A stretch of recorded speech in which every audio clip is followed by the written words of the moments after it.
L'objectif de ce cas, c'est de montrer l'importance de tenir l'offre d'ancrage qu'on avait prévue. L'objectif de l'acheteur, c'est d'empêcher le vendeur d'annoncer le prix prévu, l'offre d'ancrage. Pour cela, les instructions du vendeur sont claires. L'offre d'ancrage est à 110 € pièce. Et on lui précise que le marché est très serré. Si vous dépassez le prix de rupture, au-delà duquel vous êtes hors marché, vous risquez de vous faire éliminer sans même pouvoir négocier. Vous estimez que le prix de rupture est légèrement au-dessus de 110 €, mais bien sûr, ça dépendra de l'offre de la concurrence qui actualise sans cesse le prix de marché. Pour vous, c'est quitte ou double. L'entretien sera très rapide. Et on précise à l'acheteur qu'il doit dire impérativement la phrase « Excusez-moi, je viens de recevoir de vos concurrents, ils viennent de s'éliminer d'office, ils ont proposé un prix unitaire à 105 €, c'est hors marché. Tant pis pour eux, je les exclus de la liste de nos fournisseurs, je prends un instant pour rédiger le motif de l'exclusion. Voilà, je vous écoute, quelle est votre offre ?» Donc une grosse pression sur le vendeur. On va tout de suite écouter le premier vendeur. Alors, monsieur le client... Excusez-moi un instant, je viens juste de recevoir vos concurrents. C'est plutôt une bonne nouvelle pour vous, ils viennent de s'éliminer d'office. Hein. Ils ont proposé un prix unitaire à 105 €, ce qui est complètement en marché. Tant pis pour eux, je les exclus de la liste de nos fournisseurs. Je prends juste un instant pour rédiger le motif d'exclusion. Voilà, je vous écoute.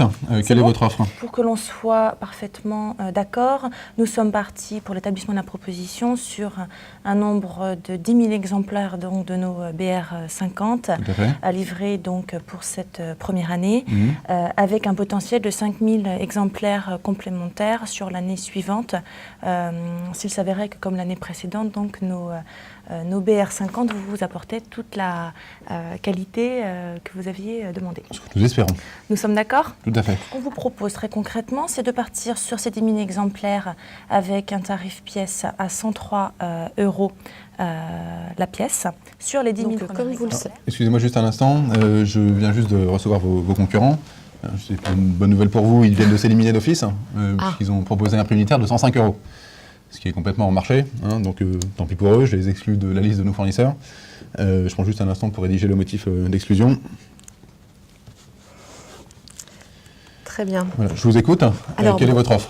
Alors, nous, notre offre, je vous ai apporté une copie, comme ça nous pourrons la commenter tous les deux. Alors, comme vous le voyez de prime abord, surtout on est au-dessus des 105 €, mais ce n'est pas là l'important. Si. Alors, je vais quand même essayer de justifier cette proposition. Non, mais si on est au-dessus des 105, je viens de vous dire que j'ai exclu déjà 2 concurrents qui étaient au-dessus de 105. Donc, si on est au-dessus de 105, d'accord. Il n'y a même plus besoin de discuter. Hein. Tout à fait. Alors, ce que je vais vous proposer, c'est, regardez, je vais barrer le total et je vais juste vous expliquer... Si vous barrez le 105, effectivement, on est déjà mieux parti. Ouais. Voilà. C'est juste, effectivement, ce qu'on appelle une proposition classique, une proposition de base. Et je vous supprime tout de suite le total pour qu'on se mette bien d'accord déjà sur l'offre. On est bien d'accord qu'on parle de BR50 pour un volume de 100 000 oui. Sur un délai assez court. Oui. Voilà. Merci. Donc, on ne parle pas des prix, on est bien d'accord sur ces éléments-là. Sur le reste, effectivement, il n'y a pas de problème. D'accord, très bien.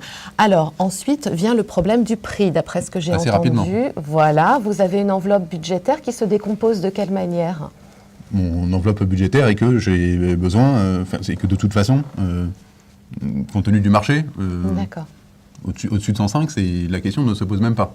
Hein, vous avez des concurrences et vous avez un produit qui est relativement comparable. Donc il y a un prix de marché. Et de toute façon, je ne souhaite pas surpayer ce produit, puisque je dois moi-même ensuite le vendre. Bien sûr. Une fois intégré dans mon produit. Et si j'ai besoin donc besoin d'être aligné par rapport à mes concurrents, et notre mission c'est même de faire mieux que les concurrents, et donc je dois être obligé d'acheter dans le marché, sinon c'est même plus la peine, je peux tout de suite rentrer chez moi et regarder la télé. D'accord. Mis à part ce coût unitaire que j'ai bien entendu que vous devez obtenir à moins de 105 €, est-ce que vous avez des exigences ou des obligations en termes de paiement, par exemple? Les délais de paiement, je les inclus assez mathématiquement dans le prix. Hein. Il y a un taux d'intérêt qui est ce qu'il est. Si on double le délai de paiement, on double les intérêts. Si on le réduit de moitié, c'est pareil. Hein. Mathématiquement, je les inclus assez facilement dans le prix. Est-ce qu'un paiement à 30 jours net vous satisferait? Si on part à 30 jours au lieu de 60%, j'applique un taux d'escompte mathématiquement de 1,05%. Donc si on peut partir d'un prix bas 60 jours, et ensuite en retirant 1,05%, je peux tout à fait partir à un paiement à 30 jours, voire un paiement comptant si on retire un autre 1,05%. J'ai absolument aucun problème de ce côté-là. D'accord. Donc moi j'étais partie sur un prix unitaire de 110 €, sur lequel je n'incluais pas les remises de fin d'année. Donc si déjà à ce prix nous retirons les remises de fin d'année, nous sommes à un prix ramené à l'unité à 108 €.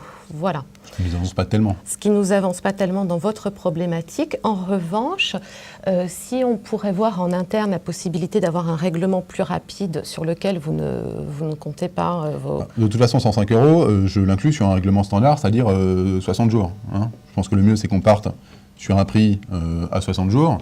Et après, une fois qu'on aura négocié ce prix, on pourra toujours réduire les conditions de paiement en impactant le prix de 1,05% pour 3 mois, comme je vous l'ai expliqué tout à l'heure. D'accord, mais alors si on imagine la proposition en global, puisque vous savez que nous, on est une entreprise quand même à taille humaine, on a également nos propres frais de fonctionnement, et moi, ma facilité va être plus sur la date de règlement que sur le prix global.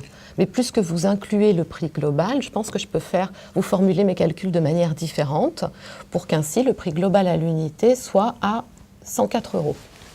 Si on part sur 104 € bas 60 jours, j'y vois aucun problème. Maintenant, si on part sur 30 jours, c'est 104 € moins 1,05%. C'est bon. Bravo.